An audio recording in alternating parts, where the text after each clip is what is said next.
मराठा आरक्षणावरून पुन्हा एकदा जरांगे पाटील हे उपोषणाला बसलेलं पाहायला मिळत आहेत। आपल्या भागात देखील मोठ्या प्रमाणात मराठा हा राहतो किंवा आहे, विस्थापित आहे। त्या ठिकाणी शासनाने दिलेल्या आदेशाचं पालन होत नाही किंवा अंमलबजावणी करण्यास वेळ होते। सरकारने कुठेतरी घोळ घातलेला आहे शाब्दिक, त्यामुळे हा सगळा प्रॉब्लेम उभा राहिल्याचं देखील बच्चू कडू म्हणतात।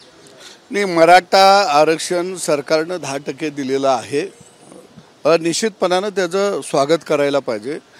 परंतु काय प्रॉब्लेम झाला आहे की 10% मराठा समाजाला आरक्षण दिलं हे मोठं यश आहे मराठा समाजाचं, जरांगे साहेबांच्या आंदोलनाचं। पण त्या 10% आरक्षणाचं पोरगं मात्र पोरकं झालं आहे, त्याला बाईबापच राहिलेला नाही।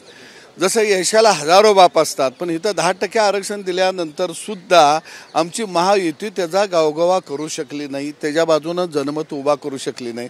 ते बिचारे एकटंच हिंडायला लागलं या। आणि म्हणून मी मागे एका कार्यकारिणीत म्हणलं होतं की या 10% मराठा आरक्षणाचा बाप आम्ही आहे। आणि एक जो शरद पवारांनी गेल्या 60 वर्षामध्ये मराठा समाजाच्यासाठी असा कोणताही निर्णय घेतला नाही, तो निर्णय खऱ्या अर्थानं एकनाथ शिंदे साहेबांच्या सरकारनं घेतला, याचं कौतुक करायला पाहिजे। पण शरद पवार साहेब हा धूर्त माणूस आहे। कारण मला वाटतं की राजकारणाच्या पटलावरती महाराष्ट्राच्या एवढा धूर्त माणूस पुढं जन्माला कधी येईल का नाही याच्याबद्दल मला मनामध्ये शंका आहे। ते आता जरांग्याला शांत बसू देणार नाही, त्यांना म्हणणार पहिला टप्पा लोकसभेची झाला या गडे, आता विधानसभेपर्यंत तुला पळायचं आहे। आता मग ती लागणार। मला वाटतं चर्चेतून प्रश्न सुटू शकतो। आणि जर आम्ही चर्चाच करू नये, मी म्हणाल तसा जर कोण म्हणायला लागला तर कायदा असा बनत नाही हो। शेवटी तो कायदा सुद्धा न्यायालयामध्ये टिकला पाहिजे। परंतु एका बाजूला आज जर बघितलं, मी जरांग्याचं आंदोलन सुरू झाल्यावर ओबाटा कामाला लागलंय, राष्ट्रवादी कामाला लागलंय, काँग्रेस कामाला लागलंय। ते म्हणते ती जरांग्याला फसवतील। आणि मग तुम्ही 2.5 वर्ष सरकारमध्ये होता, त्यावेळी काय करत बसला? था म्हशी राखत होता, गयांच्या धारा काढत होता, तेव्हा मराठ्यांची आठवण झाली नाही? पवारसाहेब 4 वेळा मुख्यमंत्री झाले, त्यावेळी काय काशीला गेला था? तेव्हा का महाराष्ट्रातल्या मराठ्यांची आठवण झाली नाही? हे मला वाटतं महायुतीतल्या नेत्याने आता बोलायला पाहिजे।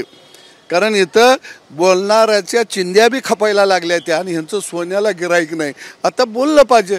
पण जे आमचे मराठे सत्तेमध्ये आहेत ते मात्र बोलायला तयार नाहीत, ते गप आहेत। आणि म्हणून मला वाटतं जे सत्य आहे कोणी तर मांडलं पाहिजे। मराठा आरक्षण एका बाजूला निश्चितपणानं त्याच्यातल्या त्रुटी काही असतील त्या दूर होतील, मिळेल।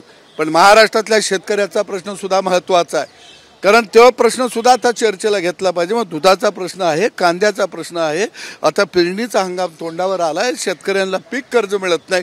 हे विषय काय वड्याला होऊन गेलं का? याही विषयाकडे कुठंतरी सरकारनं गांभीर्यानं लक्ष घालावं। एबीपी माझा, उघडा डोळे बघा नीट।